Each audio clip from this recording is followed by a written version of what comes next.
G'day guys, and welcome back to the channel, and welcome back to the Ones for the Future series. This is going to be episode number 7, I think. Kind of lost count now, losing a little bit of track here. So yeah, we'll jump straight into it after the intro.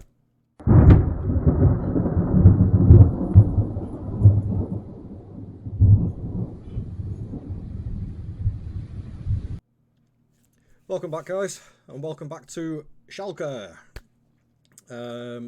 We are now into our, let's have a look at this, 7th season as Schalke manager, with no wins in competitions whatsoever besides the one promotion that we got in the first season. But that wasn't really the aim of the game as such for the first few years. I'm kind of gutted that we haven't won anything in the last couple of years, but it's still building. It's been a slow process, but the main target of this was, whilst only buying players under the age of 21 to either sell or use for the first team, was to clear that massive amount of debt, which was near £250 million in debt, which, when we look at the finances now, the overall balance is looking really nice. The debts and loans, a little bit of transfer debt, only 18 million left in the debt. I fully expect by the end of this season that it'll be gone. All the debt will be gone, and that 250 million will be in a far off distance, never to be talked about again. But speaking of money, we'll have a look at the transfers first, because now, if I don't think I brought anybody in. No. This season, haven't really spent a lot. And this is what I'm finding now as I'm moving on. The players that have gone out are players who I brought in nearer the start of the save. So the likes of Hutchison or Ulrich kind of serve their purpose now. So they've been moved on for small fees. And Dai was one who's been with us from the start again. He's gone. But a lot of the youngsters have gone out to get first team experience as well. The likes of Grabau, Max Graham, Demeter, Marks, all those players who I've brought in as ones for the future are now going out on loan to get first team experience. So the only player who I've actually brought in was this guy.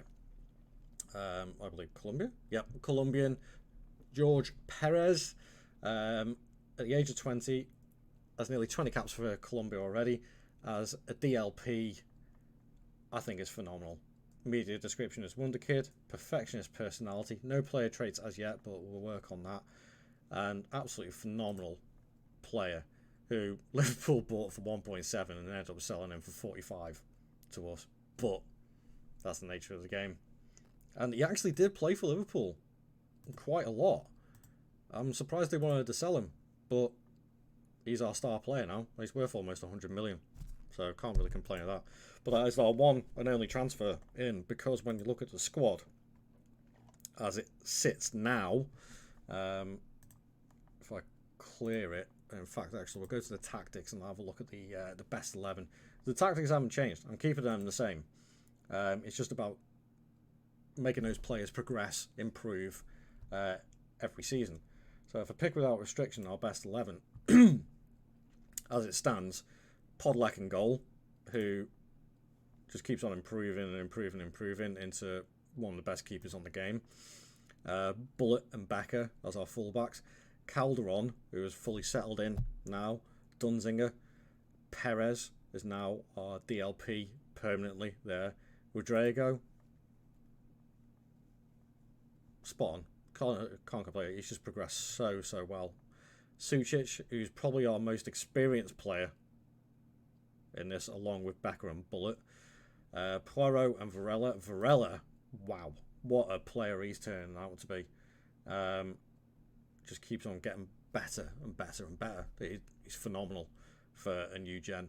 And the fact that, again, we only picked him up for 23 million. Again, from Liverpool, so they made a good profit on him. Amazing player. And then it's Sahin's first full season at the club. So I'm expecting that he's going to hit the ground running.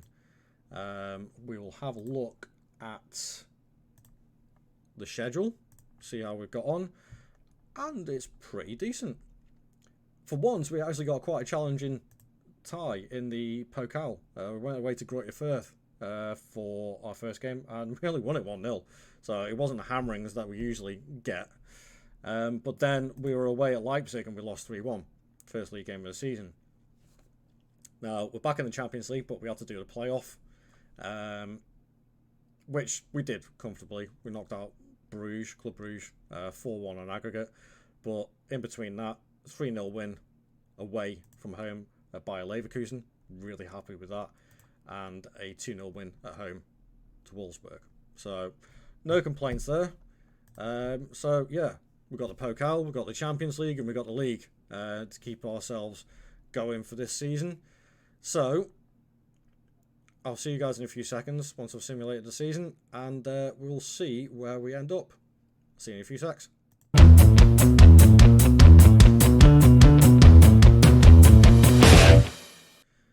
And there we have it, guys. Another very, very solid season. Third in the Bundesliga. That's another place up. And only finishing 6 points off the top of the league, which... Oh, we were pushing second place. We were pushing it this season. Let's have a look at the league table.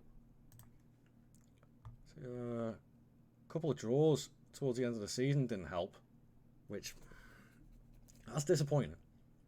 That is disappointing. Because if we turn that around and we didn't have those 2 draws, that's another 4 points. We would have been on 79. Would have finished second, only 2 points behind Bayern Munich. So it's all ifs, buts, and maybes at the end of the day. But still, another very solid season for Schalke. Finishing third in the Champions League.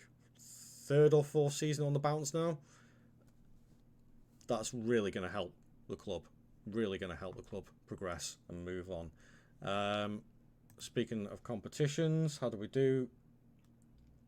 Knocked out in the quarterfinals by Dortmund against our rivals. That's not good. But we did get into the round of 16 and got knocked out by Inter in the Champions League. So if we have a look at the Champions League phase, we finished in the top 8. 5 wins against Newcastle, Galatasaray, Benfica. Drew against Barcelona and PSV. And who did we lose against? Oof! Got beaten 7-0 at home against Juve. Ooh. That's a nasty one, that. But all in all, qualified for the top. So we got to the round of 16 and only just lost to Inter Milan. So who ended up against the final in the end? Oh, it's Real Madrid. Surprise, surprise. We'll have a look at the squad first. So let's have a look at the squad. Goals wise, Sahin coming in clutch with 33 goals this season.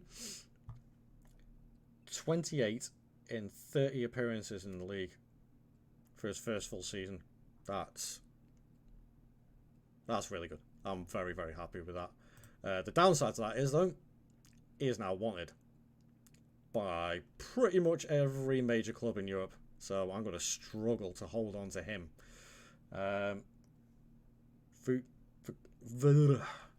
Vukovic. Very good. Goals-wise, I'm a lot of reliance on Sahin this season. Need a bit more from the other players. Assists-wise, Varela, 17. Poirot, 10. All in all, no complaints there. And obviously, we'll have a look at the financial side of things. Overall, we've got almost in credit what we had in debt at the start of the game in our overall balance. A £95 million transfer budget and 0 debt. All that has taken is 7 successful seasons with 3 seasons qualifying for the Champions League, a couple of seasons going into the Europa League as well, with a minor blip in between. Got no complaints about that at all. Just want to win something now, though. I want to get a trophy. Need to get a trophy in. So that's the target. the target is for the next episode is to get a trophy. So, thank you very much for watching, guys. I hope you tune in to the next episode. The next episode is going to be the final episode of this series as well, as I'm winding everything down for Football Manager 24. So please leave a like, subscribe to the channel if you're enjoying the content. It would really be helpful, and also click the bell icon so you can keep an eye out for the new content for Football Manager and also other games in the future as well, because it's not just about Football Manager. There's going to be other stuff coming up as well. So thank you very much for watching, guys. I hope you enjoyed it, and I will see you in the next one. Goodbye.